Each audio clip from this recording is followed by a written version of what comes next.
My reaction is that it's another moronic statement coming out of US, the sort of moronic statements that got them stuck in Iraq, where there are more than 900,000 people have been butchered because of the most foolish invasion, where they thought they would be greeted with garlands in Iraq and that people would be celebrating when the US troops entered.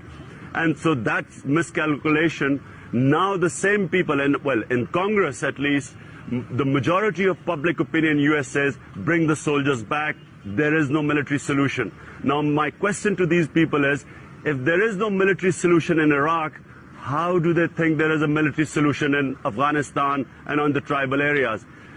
George, I'll tell you right now, there is no military solution. The longer they stay there, the worse it's going to get. Eventually, Afghanistan is going to become a bigger quagmire than Iraq. And the only reason they are not talking about withdrawing the troops from Afghanistan is because Pakistani soldiers are dying there, Afghanistani soldiers are dying there, and Pakistani and Afghani citizens are dying there. At the moment, there are not many NATO casualties.